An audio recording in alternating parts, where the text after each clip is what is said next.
Hello दोस्तों, कैसे हैं आप सभी। Welcome to travel back. आज हम बात करने जा रहे हैं चारधाम यात्रा के बारे में, लेकिन उससे पहले आप मेरे पेज को लाइक एंड सब्सक्राइब करना ना भूलें। चारधाम यात्रा, आज हम बात करने जा रहे हैं चारधाम,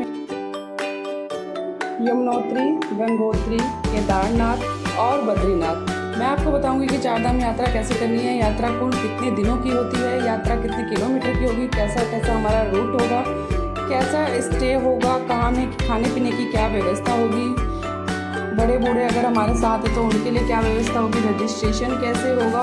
ये सब महत्वपूर्ण जानकारी आपको इस वीडियो में देखने को मिलेगी, तो वीडियो को अंत तक देखें और लाइक एंड सब्सक्राइब करना ना भूलें। चारधाम यात्रा 10 दिनों और 9 रातों की होती है। डे फर्स्ट आपका हरिद्वार से स्टार्ट होता है, तो मैं आपको डे वाइज बताऊंगी। और आप अगर चारधाम का पैकेज लेते हैं तो आपको टोटल पैकेज का बजट कितना होगा वो मैं वीडियो के अंत में बताऊंगी। तो आपकी यात्रा हरिद्वार से स्टार्ट होती है। आपका पहला स्टे भी हरिद्वार ही होगा। आप ट्रेन या बस से पहुंच सकते हैं, क्योंकि ट्रेन से कनेक्टिविटी चारधाम के लिए बहुत अच्छी है। या फिर आप देहरादून हवाई अड्डा अगर बाय फ्लाइट से आते हैं तो वहाँ पर भी पहुंच सकते हैं, या आपकी पर्सनल व्हीकल है आप उससे भी पहुँच सकते हैं। हरिद्वार पहुँचने के बाद आप अपने टाइम के अकॉर्डिंग मनसा देवी, गंगा आरती ऑप्शनल है, आप जा भी सकते हैं, ये आपकी मर्जी है। हरिद्वार में होटल करिए और उस दिन आप रेस्ट करिए प्रॉपर नेक्स्ट डे के लिए। डे 2 आप चेकआउट कीजिए होटल या धर्मशाला जो भी आपने किया है बड़कोट के लिए। बड़कोट आप बाया मसूरी होते हुए जाते हैं तो आप केम्प्टी फॉल भी जा सकते हैं, या फिर मसूरी लेक है वहाँ पर भी जा सकते हैं, या फिर आप डायरेक्ट बड़कोट के लिए भी जा सकते हैं। बड़कोट की जो दूरी है हरिद्वार से लगभग 180 किलोमीटर है। आपके 7 से 8 घंटे लग जाते हैं, डिपेंड करता है ट्रैफिक पर। दूसरा दिन आपका बड़कोट में स्टे होगा। बड़कोट पहुंचने के बाद आप अपने बजट के हिसाब से होटल या फिर धर्मशाला कर सकते हैं, या फिर अगर आपने पैकेज लिया हुआ है तो वो ऑलरेडी उसमें इंक्लूड होता है। मैं आपको एक सुझाव देना चाहूँगी कि आप अपना चारधाम का यात्रा का जो पैकेज है वो एडवांस में बुक करके चले, क्योंकि वहाँ के होटल्स काफ़ी महंगे होते हैं। क्योंकि जो चारधाम यात्रा है साल में कुछ ही महीनों के लिए स्टार्ट होती है, मई से अक्टूबर तक के लिए। उस दिन आप बड़कोट में स्टे करिए नेक्स्ट डे के लिए। डे 3 आप यमुनोत्री के लिए निकलिए बड़कोट से। यमुनोत्री के लिए आपको जानकी चट्टी उतरना होगा। यहाँ से आपकी पैदल यात्रा शुरू होती है जो लगभग 6 से 7 किलोमीटर की है, तो आपको 2 से 3 घंटे लग जाते हैं। आप यहाँ पे खच्चर या फिर घोड़ा इसकी सेवा भी उपलब्ध है, तो आप कर सकते हैं। यहाँ यमुना माता के दर्शन करिए, यहीं से यमुना का उद्गम होता है।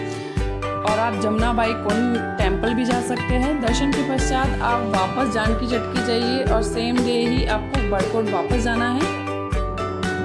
डे 4 आप अपना ब्रेकफास्ट कीजिए और बड़कोट से निकलिए उत्तरकाशी के लिए। डिस्टेंस रहेगा लगभग 80 kilometre.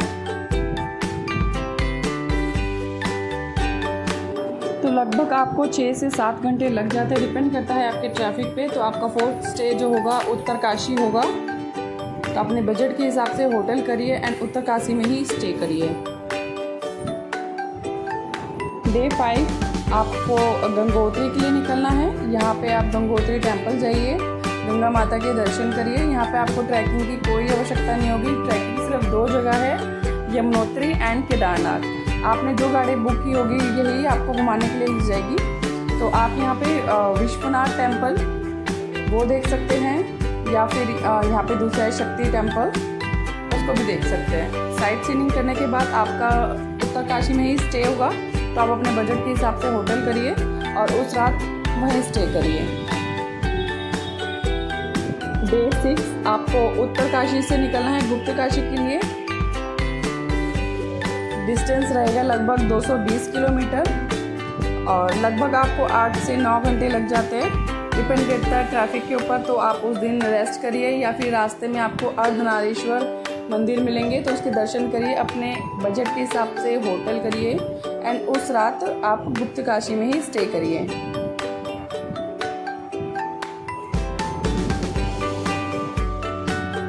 Day 7 early morning Guptkashi से सोनप्रयाग जाएंगे। सोनप्रयाग से आपको गौरीकुंड जाना है, वहीं से आपको लोकल जीप मिल जाएगी जो 30 से 40 रुपये सवारी लेती है। इसके बाद आप गौरीकुंड पहुंचते हैं। यहाँ से आपकी 19 किलोमीटर ट्रैकिंग स्टार्ट होती है केदारनाथ बाबा जी के लिए।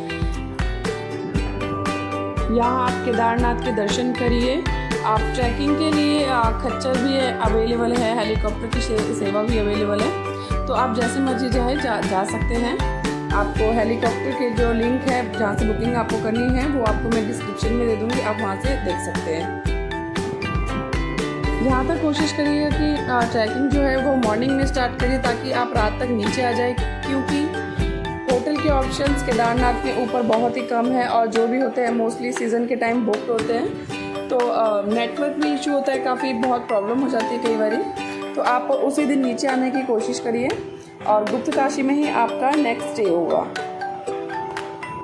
अगर आप किसी कारणवश नीचे नहीं आ पाते हैं तो आपको GMBM की तरफ से भी वहाँ पे सुविधा अवेलेबल है। केदारनाथ बेस कैंप है, आप वहाँ पर भी जाके ठहर सकते हैं। आप उस दिन वहाँ रहिए या फिर नीचे आते हैं तो गुप्तकाशी में स्टे करिए। नेक्स्ट मॉर्निंग आपको डे जो 8 होगा आपका, वो उसके लिए आपको निकलना है गुप्तकाशी से बद्रीनाथ के लिए। बद्रीनाथ पहुंचने में आपको लगभग 10 घंटे लग जाते, तो आपको पूरा दिन लगभग वहीं लग जाता है। तो उस दिन होटल करिए अपने बजट के हिसाब से एंड उस रात आराम करिए। नेक्स्ट मॉर्निंग आप डे जो आपका 9 रहेगा, आप उस दिन उठिए, बद्रीनाथ बाबा के दर्शन करिए, वसुंधरा नदी में स्नान करके बाबा के दर्शन करिए, पूजा अर्चना करिए पूरी श्रद्धा के साथ। बद्रीनाथ भारत के 4 धामों में से एक धाम माना जाता है, जिसमें 4 धाम है आपके रामेश्वरम, बद्रीनाथ, उड़ीसा का पुरी और द्वारका गुजरात का। दर्शन करने के पश्चात आप माना गांव जा सकते हैं, जो लास्ट विलेज है इंडिया का। अब वहाँ पर घूम सकते हैं, भीम पुल है, तप्ती कुंड है। अभी साइट सीइंग करने के बाद, दर्शन करने के बाद आप निकलते हैं बद्रीनाथ से रुद्रप्रयाग के लिए। रुद्रप्रयाग पहुंचने के बाद आपका स्टे होगा, ओवरनाइट स्टे है, आप रेस्ट करिए। नेक्स्ट मॉर्निंग डे 10 जो आपका लास्ट रहेगा, उस दिन आप निकलिए रुद्रप्रयाग से हरिद्वार के लिए बाया जोशीमठ होते हुए। तो आप यहाँ जोशीमठ से होते हुए नरसिंहा मंदिर है, वहाँ पर भी जा सकते हैं, ये ऑप्शनल है। रुद्रप्रयाग में आपको मंदाकिनी नदी एंड अलकनंदा नदी के साथ साथ संगम होते हुए दिखेंगे। आप दर्शन करिए, इसके बाद आप हरिद्वार रिटर्न आइए। यहाँ पे आपकी यात्रा समाप्त होती है। आप चाहे तो ऋषिकेश से लक्ष्मण झूला देखते हुए आते हैं, या फिर आप हरिद्वार में गंगा आरती देखिए, अपना समय वहीं व्यतीत कीजिए। आपकी 4 धाम की यात्रा यहीं समाप्त होती है। 4 धाम यात्रा का रजिस्ट्रेशन या बुकिंग या हेलीकॉप्टर की सर्विस कैसे ली जाए, उसका साइड या GMBM की गढ़वाल विकास निगम की तरफ से जो सेवा आपको प्राप्त होगी, उसका लिंक आपको डिस्क्रिप्शन में दिया गया है। आप